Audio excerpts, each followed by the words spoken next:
happy Saturday and welcome to week 24. I'm excited about this one because I'm going to show you guys a technique that I use in the studio a lot, where I can just take throwaway sheets of paper, stuff that you just want to discard and never see again, and elevate it to elite status. Yes, elite status.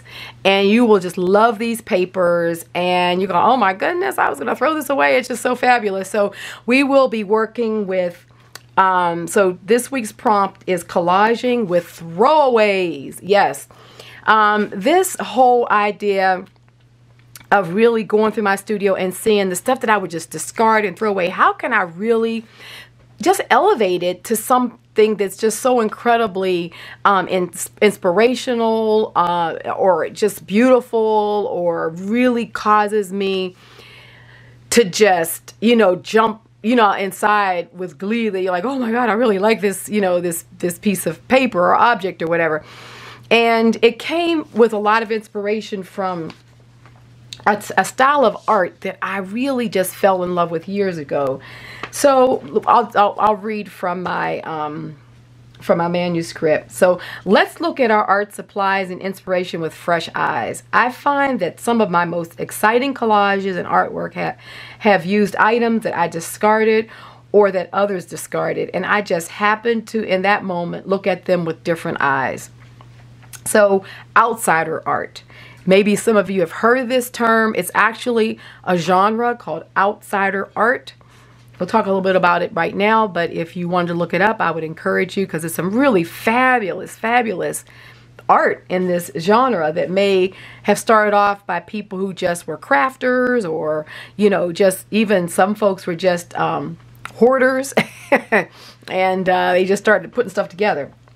So outsider art is art by self-taught, or what we call, or what is called, naive art makers. That's a art term, not the one that I use, but that's a part of the definition. So typically those labeled as outsider artists have little or no contact with the mainstream art world or art institutions. In many cases, their work is discovered only after their deaths. Often, outsider art illustrates extreme mental states, unconventional ideas, or elaborate fantasy worlds. And those are the ones I really like to go to, those exhibitions where a whole room has been made with like aluminum foil and it's altars and all kind of just sort of recreating like a shrine and what have you. Just amazing.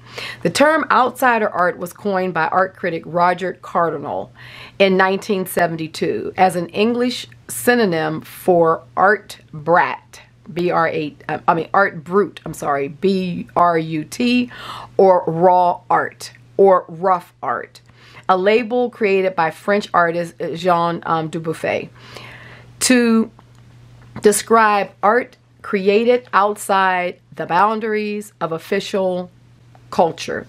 Dubuffet focused particularly on art by those on the outside of the established art scene, using as examples psychiatric hospital patients and children. So this was early on. Outsider art has emerged as a successful art making category. An annual outside art fair has taken place in New York since 1993. And there's actually a gallery in Baltimore down by the harbor called the Outsider Art Museum. So any of you that are in the Maryland, Delmarva area, DC area, and Baltimore is just a drive away, I encourage you to look up what the exhibitions are right now and see if they're open as a result of, the whole pandemic. But it's definitely worth a visit. And you're down on the harbor, so it's lots of good seafood and yummy restaurants down there. So there are at least 2 regularly published journals dedicated to the subject. The term is sometimes misapplied as catch-all marketing label for art created by people who are outside the mainstream art world, art gallery system. Regardless of their circumstances, outsider music was later adopted for musicians. So anyhow, some of this is like a little I think stodgy because of the whole art, you know, gallery scene. But that gives you a basic idea what outsider art is. But what I really want to get across and what I want you to think about is the idea is that there's just so much discarded items, you know, that we can, and even new items that we can repurpose. And I just love this art form. It's fresh, exciting, and often unskilled and from the heart. And I think my biggest thing, you guys know, is I always say there's no right, no wrongs, there are no mistakes. Just get in and have fun. And I think some of my best creations have come when I've just had fun and just gone with that flow. And I think it's so important. You know, also as we live in an incredibly disposable society, making art from items that are routinely thrown away can be powerful and empowering. Additionally, it reinforces the artist's role in society to bring attention and examination of cultural mores and norms through visual dialogues. So you can have a ton of fun with this using familiar materials in new ways. So that's what we're doing. We're collaging with throwaways. And I'm going to show you a paper technique when we go down onto the table. But of course, you can do all kind of assemblage things. You can make it dimensional. Well, it's going to be hard to do it in our journal. But if you work on something outside the journal or even the book that we just did, think about building the cover up. I'm actually going to be building the cover up and putting some stuff on the top of the canvas book that we made last month. So you can build that cover up into some kind of assemblage type of thing, which would be a lot of fun. So before we get going, I was going to do the flip like I normally do. And oh my goodness, thank you guys for the amount of support. I was really shocked at all the support that you all gave and the congratulations and the well wishes. Really, really warmed my heart because I'm a bit of a private person. And I really don't talk about things I'm doing a lot. And a lot of times not even with family. I'm the kind of person that just kind of gets it in my mind to do something. And I just start doing it. So I didn't know what kind of reaction I would get. I don't even know that I thought about it. I just thought it was appropriate for that week. So I just was sharing, okay, well, this is my goals. And you guys, so many of you jumped in and supported me and told me your goals and the things that you're aiming for. So I think our staircases are going to find their way through our journals the rest of the year. And, you know, we'll reinforce each other's, you know, dreaming. And I just love it. So thank you guys ever so much. It really meant so much to me. So these are the other pages that I did. This is a door that I took when a couple of years ago when I was in Italy, in Oviedo, in central Italy, Umbria. Or it might be Oviedo. I always say but in Italian, mostly everything's are O. So Oviedo. And I really loved this building, that ironwork, the color of the door. And it reminds me of the color that I want the structures on my property to be. This sort of creamy with this little wrought irony, kind of old feel, and this sort of gray. I think that's a beautiful palette for the desert, you know, because it's light enough that it deflects the sun, but at the same time it's warm, it's rich tones. And then this is a stairwell that I selected, and for me this one, you know, some stairwells go up, sometimes you're up and now you look down, and there is a journey that happens when we look back at where we've come from, and sometimes where we need to double back down and go to come back up again. So I really love this. This I got actually off the internet because I couldn't find my pictures of the real one that I took when I was in Oviedo. And then this one is some more pictures of the land. This is some cacti. You know, I have this saguaro on there. I call her Grandma Saguaro. She's at least 175 years old because she has all these arms on them, and they don't get those arms until they're about 75 years old. But this is some of my photography that I took of, not that saguaro, but another one. And I just love this. So that got in there. And a little bit of writing space, of course. And then this stair, I love. This is in the Mediterranean. My two favorite areas are the desert and the Mediterranean Ocean. Oh, love it. And this stair is very symbolic because, you know, a lot of times you don't see all the way to the top. You don't see what's on the turn of the stairways and every step you need to make when you start off. And that's kind of where I am right now. I got a general picture, but then, you know, your nerves start setting in. Well, you know, I got to do this and I have to do that. And I'm not sure how that's going to happen. And, you know, I've kind of got this thing planned out, but will I have enough resources? And, you know, all of that. So these are all the stairs that are starting to turn. And at some point, you don't even see the finished project because it's over here somewhere, right? And I like these type of staircases because it reminds me that our dreaming and our goals are just every step is a journey, and every step you take, you get vision for the next steps that you have to take. And by the time I get up here, I'm going to see either it's going to keep on turning or I may see the structure in the distance. But the point is that it reminds you to start, because you don't always see what the end is going to be or how it's going to turn out. You just have to have the faith that you're going in the direction and you're making the proper steps, right? So part of it's instincts and stuff like that. And so there I have some more writing space. I have some old Italian text there. So those are the pages. This is my flip. And this session, we're going to be working with a lot of throwaways that look like this. Just old jelly printed things and stuff that I really, you know, wouldn't do much with. And we're going to turn them into some really yummy papers. So we're going to be doing some coffee staining. We'll be working with the Sumi inks. We'll be working with some gesso. A lot of you already have Seth's spray inks and dyes, or any other spray inks and stuff you have. Pull them out. We will be working with the texture. I know a lot of us have these textures. I'm going to use the Crackle and the Sandy, and then some good old coffee. So when we get to the table, I'm showing you how I make the coffee and all of that. So don't worry, we'll have everything you need. And grab some isopropyl alcohol as well. And with those, products that we'll be using, so you guys will have an idea, maybe even start pulling them, we'll get ready to head down to the table. All right, see you soon. All right, so we're on the table. Let's get started with elevating our throwaways to an elite status. So, as we work with the idea this week of collaging with throwaways, we've been creating so much art over the last, several months. We have all kinds of printables and, photocopied images and throwaway jelly print thingies that, we printed that weren't all that successful, or we were just cleaning our plate off.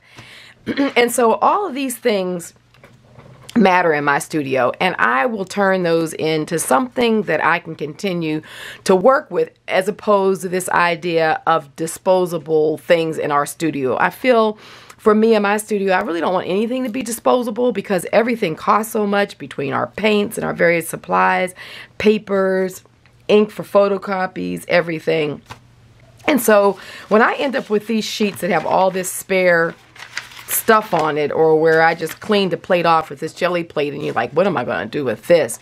I will elevate these pages to an elite status so that I can use them in collaging. These will be great sheets to work into another journal, and I know I have 100+ of these sheets all around my studio. And so what we'll do in today's session is I'll show you how I using coffee, or you can use tea, and I'll use some of Seth's texture paints. So many of you guys got these, and I always like to show all the various ways I use things. I use my supplies over and over again, so I don't ever want you guys to get something that you feel like, oh, this is the only way I can do this, is the only technique that she's shown how to use these with. And like a lot of times I know I used to think, Lord knows if I know how else to do something with them, you know what I mean? So that, and then some good old-fashioned gesso. We'll use some of this. So we'll use these very simply to turn these pages into something that are just going to be fabulous with coffee. I'm also going to show you a couple very simple ways that I can coffee stain right at my desk. So it's not this big production that you got to go to the kitchen or go outside. Certainly if you want to do a lot of sheets and you just want to have several hours of coffee staining, I take mine either in the kitchen to my my kitchen island, and I've a video, which I'll try to remember to link, where I show how I coffee stain in the kitchen. But also when it's nice in the summer months, I do it right outside in my garden. But when I'm working and I'm at my desk and I just want to create some pages, put them to the side to keep drying while I continue to work on a project, I do it like this as well. So I'm going to show you that technique today. These pages here once looked like these pages. It just had some mark making, incomplete. As you can see, this incomplete jelly printing there. So that I would just come back and jelly print, sometimes right on the plate and pull it, or do some printing, some intuitive scripting right on the page. And then I'd coffee stain them. So, I mean, you can see how this is just an incomplete print. It wasn't very successful. And just it was on top of where I just brayered off some paints. This is a photocopy of one that was actually turned out really nice. So sometimes I will photocopy them, and then that's on glossy paper. That's a little bonus there. So you can take any of these, and on a glossy paper, you know, print them out. And then a lot of times I'll cut these down and make like journaling cards that you can insert inside of your journals by gluing another paper on the back that maybe you can write on, lined paper, gridded paper, like even that gridded paper that's coffee stain that was in the Made Printables pack. That's a fun one to use. So then I would turn these into journaling cards. A lot of times I'll use them as flips in my books. So yeah, and just being on the glossy paper sort of elevates it more to like a print or a postcard type of feel, or, you know, something just a little nicer than just a matte paper. So that's a quick aside, since it happened to be in there, I showed you. So like I could take this and photocopy it on a glossy stock and turn it into something completely different than what it is. So I'm just flipping through real quick so you can kind of see some examples of some ones that were done before. And the bonus is it's also stained on the back. We stain on the back of them, and then that way these become sheets that you can write on. So if we folded this into a page for our book, then inside, you know, you have writing spaces. You can also print on both sides, right? You can, a lot of times I will clean my brayer off on both sides of the paper so that when I go to stain them, I'll have paint on this side as well. Lots of different things that we can do. So let's go ahead and get started. So these are the ones I selected today. These came from, this first batch came from the last time that we worked with Seth's texture paints. And remember, we just had all of these where I was sort of practicing and just throwaway sheets. I blotted something there. These are just literally where I rolled off. You can see I just brayered off some paint where I had too much on the plate. This is just me cleaning the plate off of some Sumi ink. These are where I was working on a project and I really wanted to keep on cleaning the plate each time to remove some of the stuff on it that I didn't want. And so, but this is all really nice stuff and great colors. This right here, I'm just kind of cleaning these are all where I was cleaning the plate off. You know, you can see little bits of elements that I didn't want there when I went to, so I'll use it and I'll remove it. So that's just a whole series. Now, what do I do with these sheets of paper, right? So that's what we're getting ready to do. So first, I'll put these to the side. Let me show you how I create my, my solutions.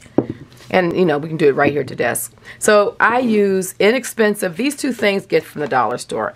Get your dollar store or 99-cent store or wherever you guys, whatever country you're in, you have those, you know, the dollar or the euro stores or the euro 50 stores or the Daiso. They're all over, and those are like, in different countries. I think in Australia they're like $2.50 or something like it, but everything is $2.50 Australian dollar.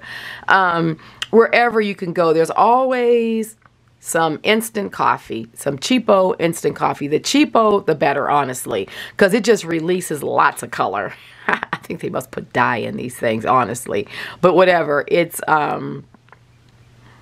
it really does. It's just cheapo coffee. And then the isopropyl alcohol. And this is alcohol that you use. It's first aid antiseptic. It's rubbing or massaging alcohol. So it's alcohol that can be used on the body. It's antiseptic. So I just use good old alcohol, but you can use anything that's antibacterial, antimicrobial. I haven't ever tried like oils, but some of like the antibacterial oils may work, you know, like oil essences. So, but I just use good old fashioned alcohol. So these two things, just a glass jar, get yourself, you know, a spray bottle so that you can spray it, or also just, I'll show you the dipping method.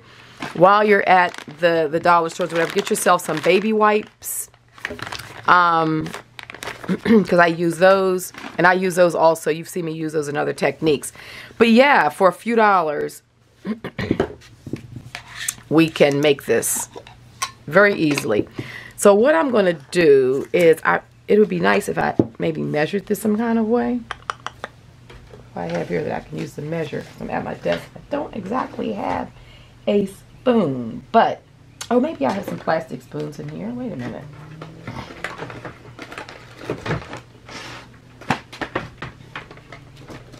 I think I do. Yeah, here's a spoon. So this is a teaspoon. Just great. Okay, so we'll measure it like that. So at least you have an idea of what, because, you know, we all have, no matter if you use ounces or metric, a teaspoon basically is a teaspoon. So 1, a heaping, 2, 3, 4, 5, 6. So it's about 6 heaping teaspoons in this little pint mason jar, or it's about 2/3 full. So either 2/3 whatever size you're using. So if you want to make it bigger, then 2/3 the height of the glass is about a good measurement to make it sort of like not too light, not too dark. If you want it darker, then go half. So I'm gonna do a little bit more. You can kind of fill up the glass half. Okay, so for this one, I'm gonna make it a little darker because my spray that I made is gonna be sort of a medium, and I did basically the same measurements. And just play around with it and see what works for you and the kind of coffee that you're getting. And because, you know, all coffee is different, I've noticed. So you just have to play with it and sort of see what works for you. Okay. This one I had already fixed up, but I hadn't put the alcohol in it yet. So let's go ahead and throw some alcohol. And really the alcohol, I just do a couple squirts. So maybe a teaspoon, if you want to think of it like that. Doesn't need a lot actually and what the alcohol does, it just keeps the mold from building up in your container, because I leave these on my desk. So I keep it right here in my studio on the desk, so it's at the ready. And no matter what, as long as I throw a couple squirts of alcohol in there, I don't get mold or that stinky smell or anything. So now this is just warm water. I don't really worry about boiling it. And we just fill it up, stir it around so it's melting. I mean, you know, dissolving. And you can see it's a pretty dark concoction, which is good.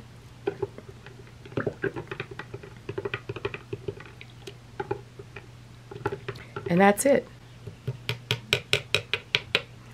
Squirt a little bit of alcohol in here. You can see just a couple squirts. That's all I'm doing. And then the mason jar keeps it nicely. And that is, it really is just that simple. But I wanted to show you guys, because I'll say a lot, oh, do it like this and whatever. And then people will still ask measurements. And I know sometimes if you're like me, it just, if I see something, it's so much easier than, you know. Okay, so now on to the next part of it. We'll let all of that sit. And let's go ahead. Now, why I like working with these white, the texture paints and the gesso is because I like to put more information down here, because when we go to stain it, we're going to see more. And the white, for some reason, with the coffee, to me, just pops. But it will go with so much. So you could literally sit down and just do tons of these papers. And then when it's time to work on a project, you can come back and just about whatever color jelly print you're working on or whatever the project is, these pages will blend in really nicely. So, I think the first thing I'll do is we'll just, using a little texture paint. This is the crackle, and I really like this crackle. So I'm just kind of go through every page and do something. So just with the crackle and just a palette knife, I just will start putting material down, and I'll work it over. You want to work it over the print so that you just get some buildup of paste. And it's kind of hard to see right now, of course, so just kind of work your paper to the side. So I'll do that, and then using the gesso, I'll pour some in my little glass jar, and then using like an old watercolor brush, I'll do scripting.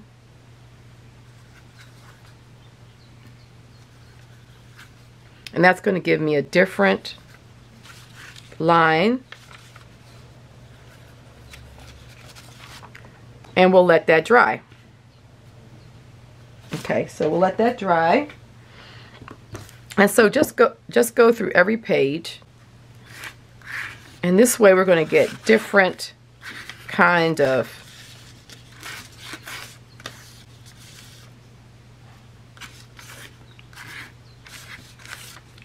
line. Make this a little smaller. And when we go to stain it with the coffee, it's going to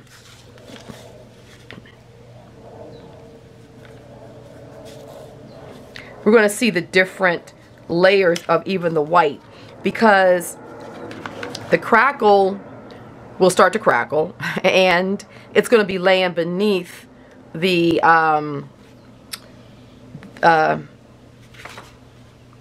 gesso. So right now what we're doing is we're just making some really nice layers of stuff.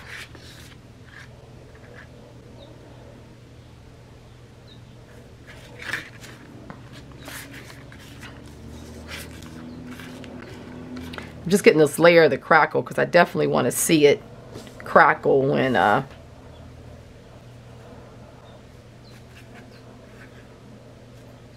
so this is some scripting, some mark making, you know, just breaking things up on the page here.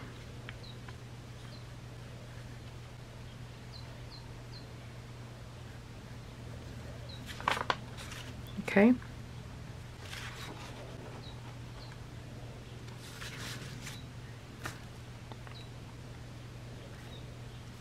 Mark making, I'm just making some circles, you know. You can do just about whatever you want. You also can use your stencils, and you can run some of this stuff through your stencils, of course.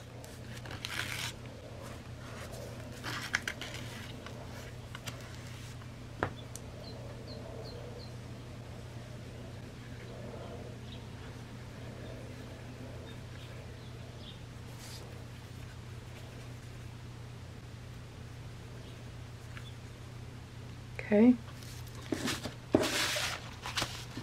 And see, it already makes that throwaway print look so much better. You can do any kind of mark making. If you don't do scripting, that's okay. Any sort of marks that you make. If you want to draw pictures, because this gesso is really fluid, so you know, you can draw pictures, whatever you kind of paint.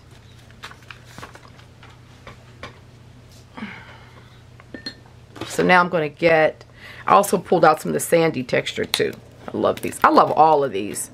And I like the packaging too. How just make sure that you always tighten them down really tight, so that you don't just have any, you know, so air doesn't get in. And if it does, then you just have to squeeze it out, that top area, but then everything below it is going to be preserved. So this is the sandy texture.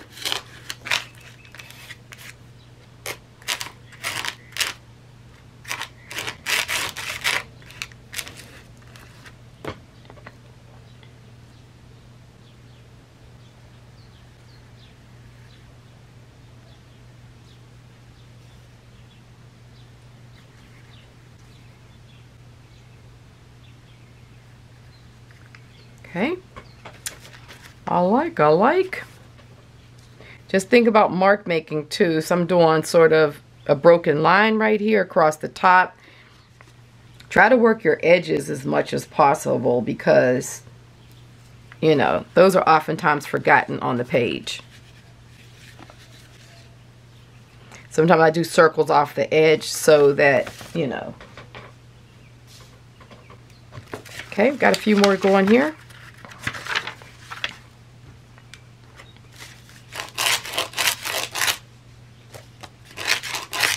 Oh, this is going to be nice. Kind of just working this.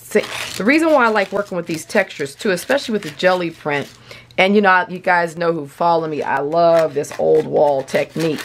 And the sandy one, the flaky one, and the crackled one, they just continue the vibes of the old wall. So when you'll see when this is stained, we're going to see all kind of goodies.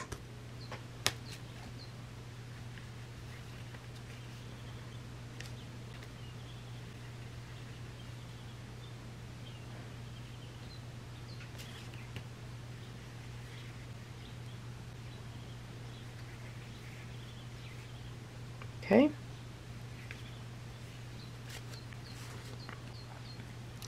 So just kind of go off the page with lines there. You know, the main thing is just try to remember your page edges.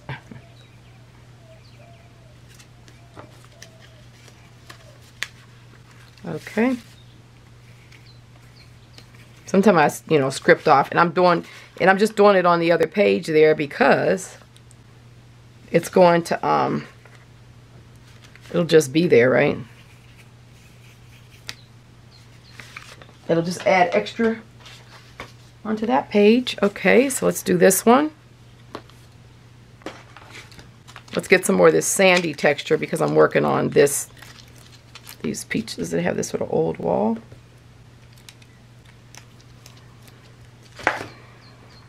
And you know, you can definitely do this on both sides of your paper.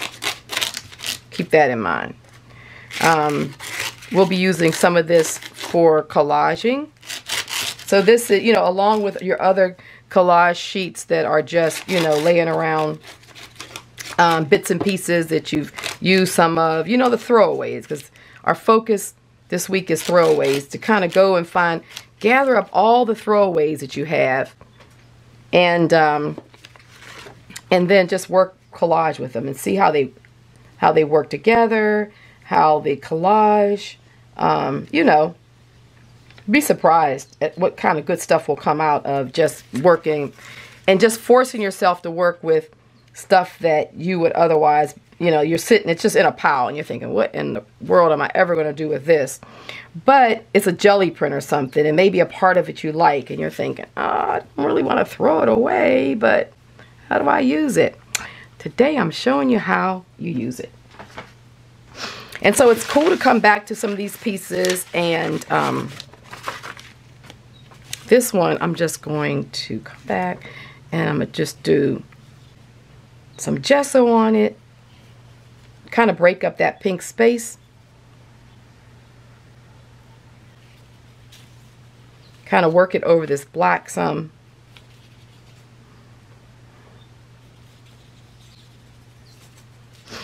Okay.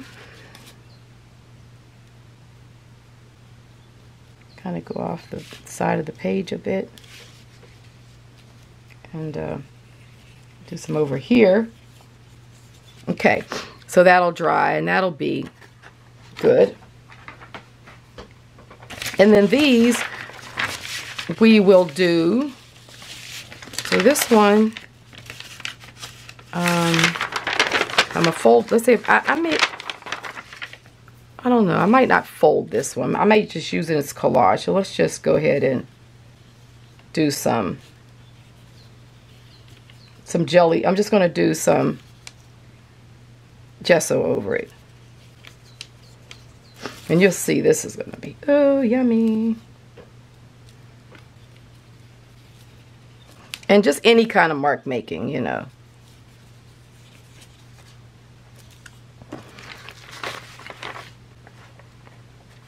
Alrighty.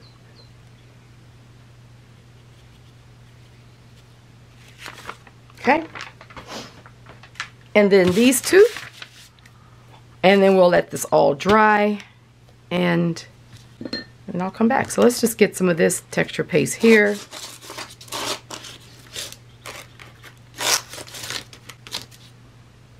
And let me get some more of the crackle.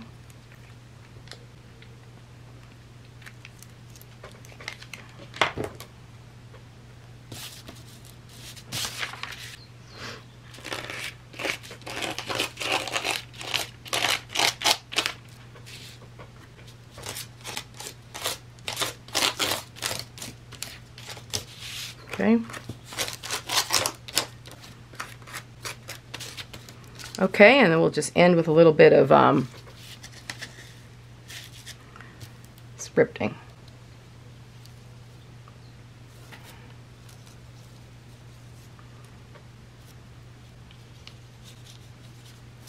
And what's nice about the gesso is some places it'll be thicker, other places it's going to be thinner. You know, when you brush it using the brush, so okay. Got all kind of papers around me on the floor here.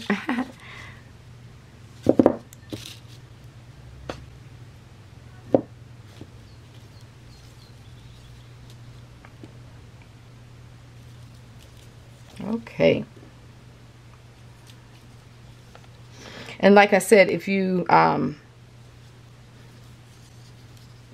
you could do the opposite sides as well.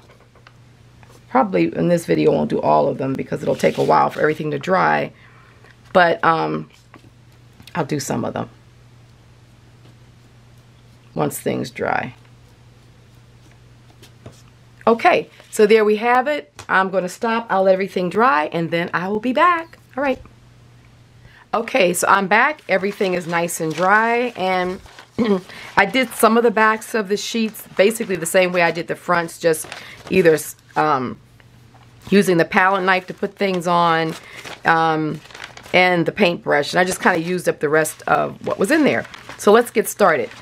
So a few ways we can work is you can spray and see it's nice and controlled.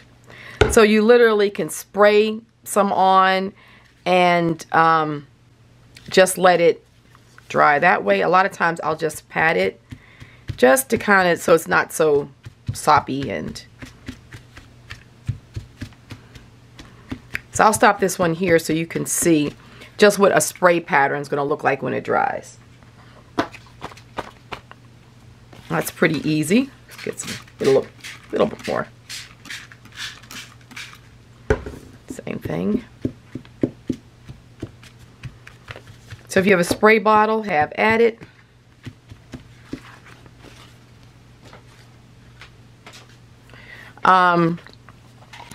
This mixture should be a little darker. We can just take and pour some, and then using a baby wipe, you can just kind of start moving it around the place. Just kind of rub it on there, and you see how the white is starting to pop. Looks so good. And then just do the back.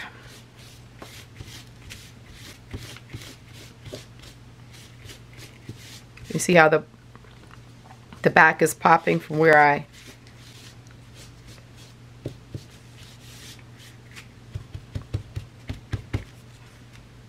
so there you have it. Just kind of sop it up. Get another couple of baby wipes. Yeah. If you kind of just, you know, like, get the puddles up. That way you don't have, it's not a lot of dry time. So you'll see the difference between those. And you could also spray it and then, you know, rub it as well. This is a little darker, so sometimes I do the light and then I just let a little bit of the dark kind of puddle around. And then just kind of sop it up a little bit.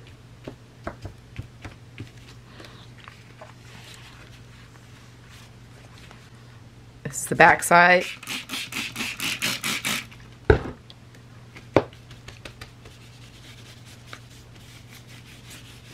When these dry, you'll really be able to see the distinction. But I think you can see all that area that's white that is resisting any of the staining. And see how all of this just resisted. And it just unifies the print that's there also. And this is one more that has some on that side. Okay, so I'm going to show you something else we can do. You can take and pour a little bit of coffee, and then using Seth's, I'm going to use the beige, the Eyes Inks sprays. I'll spray a little color in like that, and then using baby wipe, kind of move it around, and it'll change the color of your coffee because now you have staining in it, so it'll be a little darker.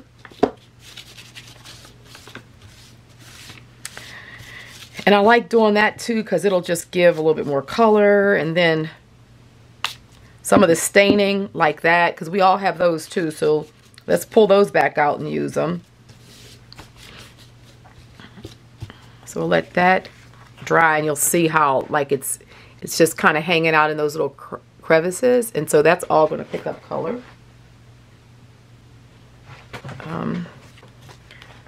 I'll come back to that side. So yeah, I pulled out the Eyes Inks, the dye spray. So I pulled out beige, tea, and coffee colors. Just kind of keeping it in the brown family. Let's do some more. Now this has some of the texture paste on. It's the sand. I'm going to get some more of the beige and just, I'm going to spray it in a few places. Then I'm going to pour some. And what's going to happen is that where the spray is, it's already going to kind of just put color into the paper. And we'll see it. See, it'll stay there. So this is a way that you can just add other color. And you can use any colors. I'm using things in the brown family just to kind of work with the coffee. But let's say you're using tea, which is a lighter stain to it. And this doesn't have anything on the back, so I'm just kind of doing the back. And we'll see some of this from the front will interact with the back, because the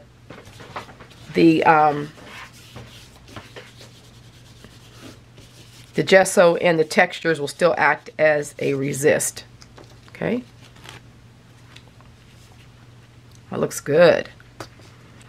So what'll happen is, let's say you're using tea and you want to use more colorful things like greens or turquoises, blues, pinks, then the tea will be a lighter stain.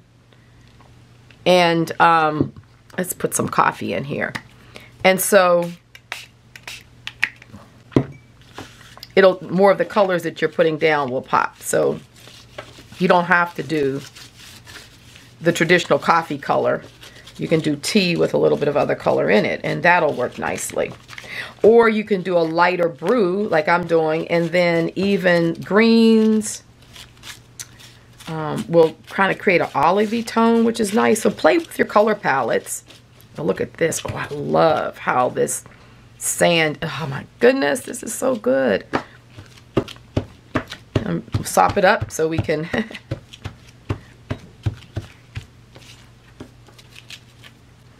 let some of it catch in the crevices there. A little bit of beige.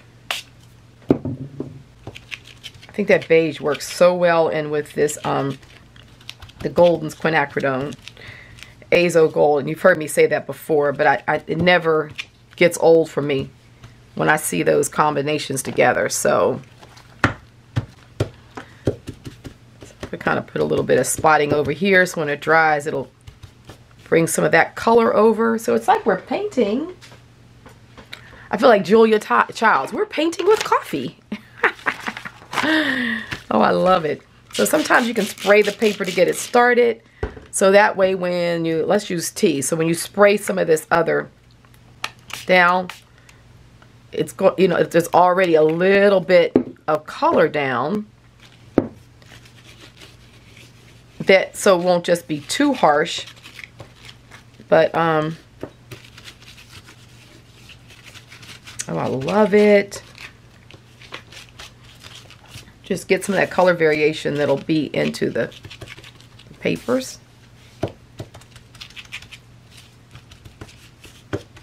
Just sop some of this up. You see where it gets a little bit run, we don't need all of that.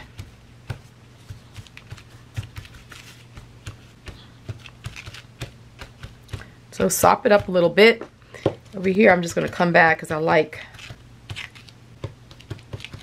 get some of that beige.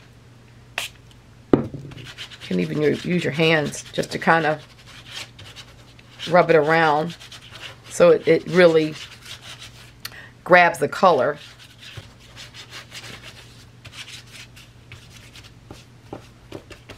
Okay.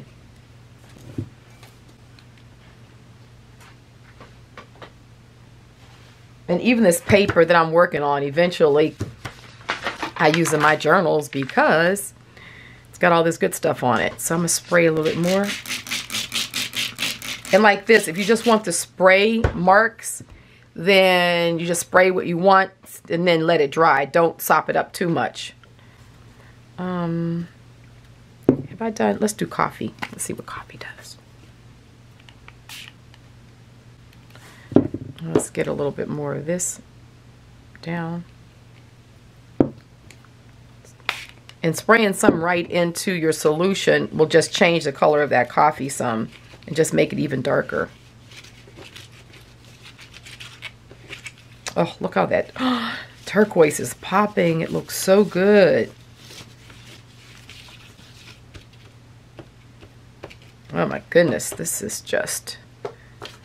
I never get tired of staining, eco staining, using natural plants or using plants to create natural dyes, or the coffee tea. When I discovered the beauty of just working with these spray dyes in with the coffee, it just elevated my game. So you can see where I wasn't exaggerating about turning these throwaways into like an elite status. I mean, these pages are just unbelievable. Put that there. And I have a couple more over here. Let's just keep going. This is the one that had the staining. Get some of the beige.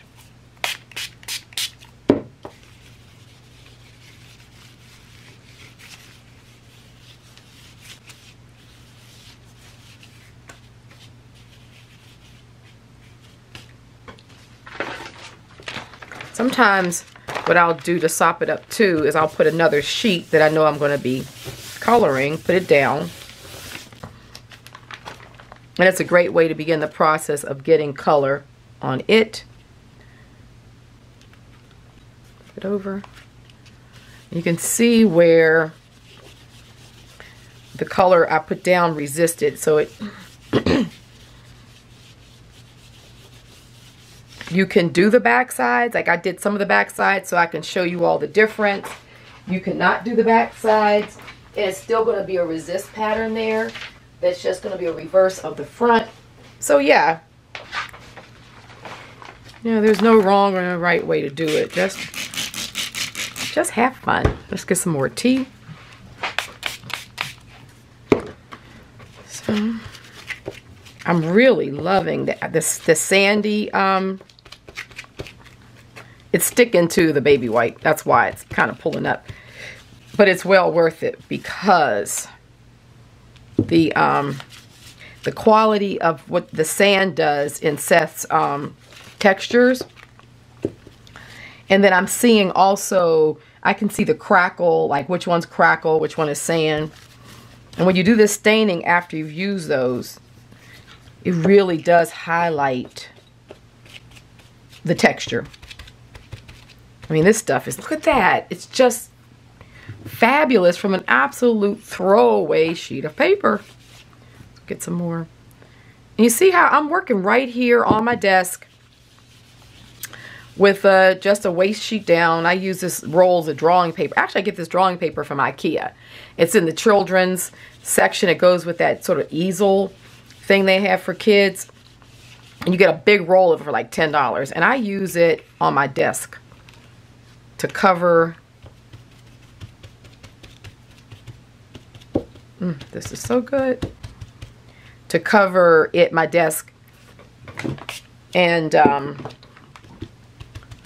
then I use this all down in color. That's oftentimes what you see me tearing up. When you see me tearing up this kind of drawing paper, it's this stuff that that's been down with Gelli printing paints on it, and staining, and coffee and tea dyeing, and all that stuff. And then I use it back in my work. One more here. This is our last one. And you can even just take, if you want sort of a lighter thing, just take this cloth that's got plenty of dye and tea and coffee and everything in it by now. So you can just literally rub it on just like this. And you can get a lighter version of everything that you've been working with without having to change your formulas. Flip it over.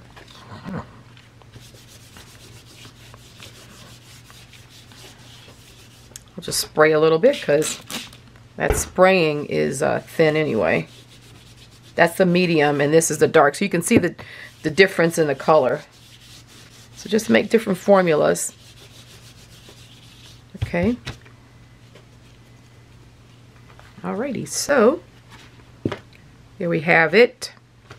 So that's a nice lighter version. So you'll see how all of these are going to dry. And this is the very first one that's already starting to dry. This is the one that I just sprayed. And I didn't even do the other side. So this is where I just sprayed it and we didn't do any wiping of color or anything. So let's get this back side done. I'll use some of this a little darker. So you can kind of just adjust just adjust your formulas, and then also using any of your spray dyes or inks or anything like that. It's going to go a long way to giving you a lot of color. So this side I had done the back separate from the front, and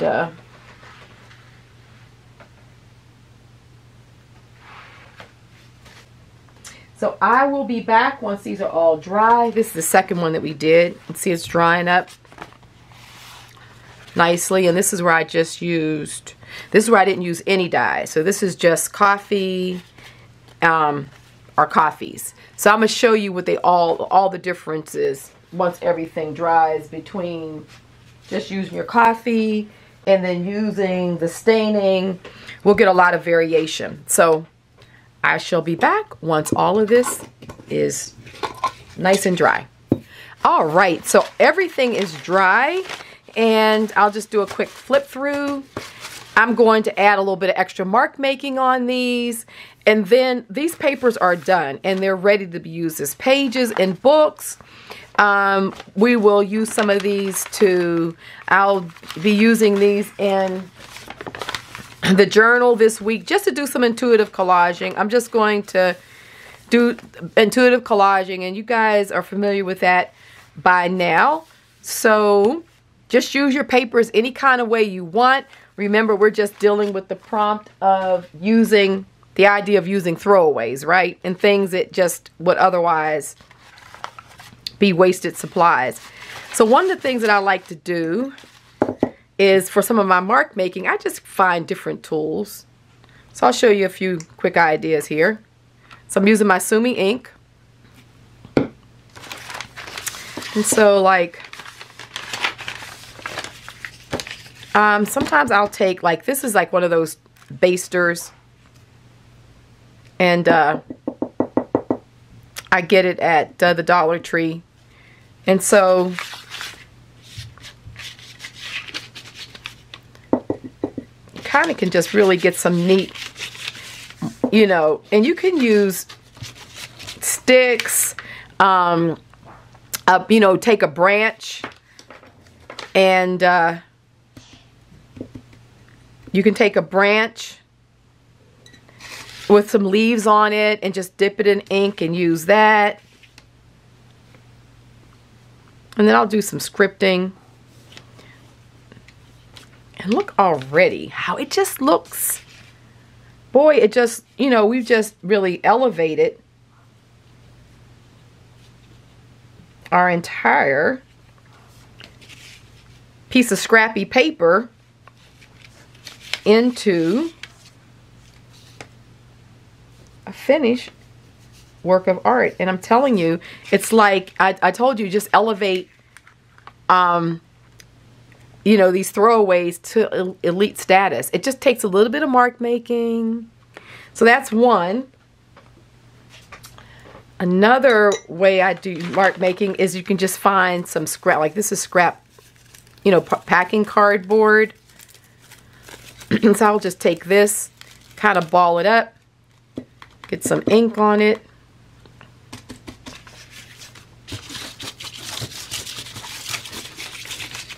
Just make some marks with it.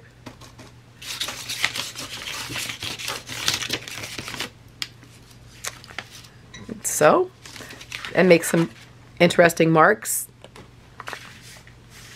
And I'll just come back with some of my scripting.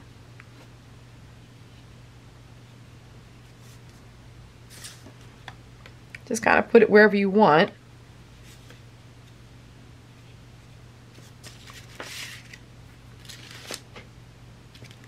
And I just have fun. I just enjoy, you know, giving the papers new life. So you don't have to go out and do anything special. A lot of times this stuff, packing material, comes in with your boxes. Just look for some sticks or some old dry leaves. You know, something that won't really crumble. You know, you don't want it to crumble because it'll just kind of go all over the place. But something that if you dip it in ink, it'll pretty much stay consistent. Old paint brushes or dried, you know, dried up paint.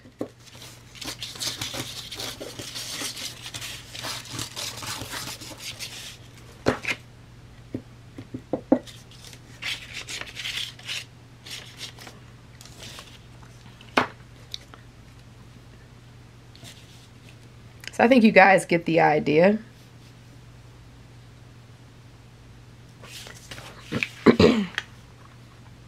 And just go through all of these, and I'll just do mark making on them. And like on the back side here where, you know, you can go in here. These pages are great for just being able to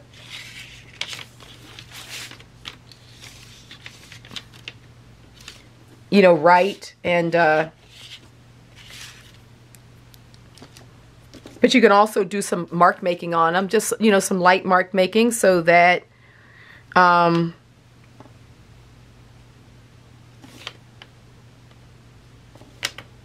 have something going on. It doesn't have to be a blank page, so when you fold this into a sheet, you can still write on it, you know. But if you put it in a book form and never wrote on it, there's something on the back side as well as the front side. So basically, there you have it. Let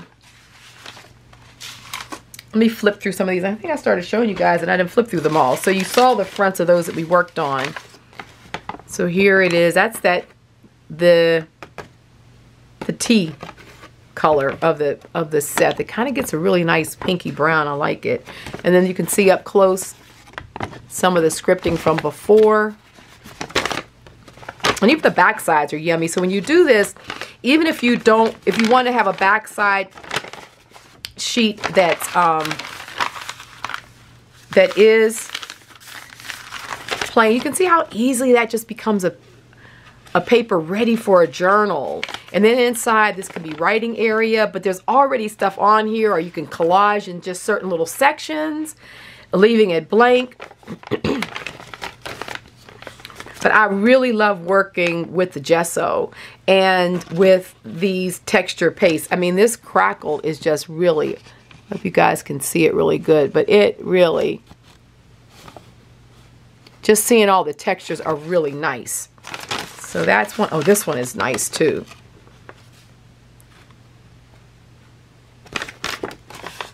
And the back is, I didn't actually put anything on the back of this one, but it's still from the white on that side. So it acts as a bit of a resist on the back sides as well, the gesso. I love this one. Look at all of that, everything that's on that side. I'll try to get it close so you guys can really appreciate these texture pastes. I just love them. I think they're a game changer to go along with the style of jelly printing that we like, and just creating these old wall textures and stuff. So now all of a sudden that print was just like kind of like in the middle of the page. Really wasn't anything going on. But look how the way I put the texture pastes around, which extended the idea of the wall, and with the scripting, I mean, this is just yummy now. So I could come back and maybe right here,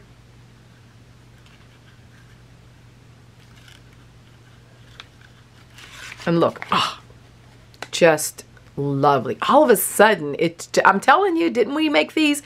Let me take these papers and make them elite status. You know, I wouldn't lead you wrong. I would not lead you wrong.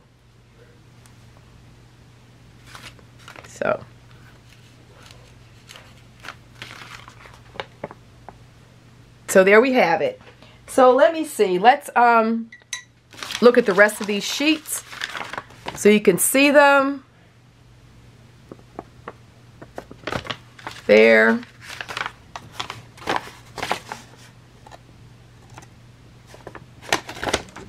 There. And you can see how once we add the extra, just adding that extra bit of black with the mark making, how just that last layer can take it from here to here. Big difference. Just a big difference, right?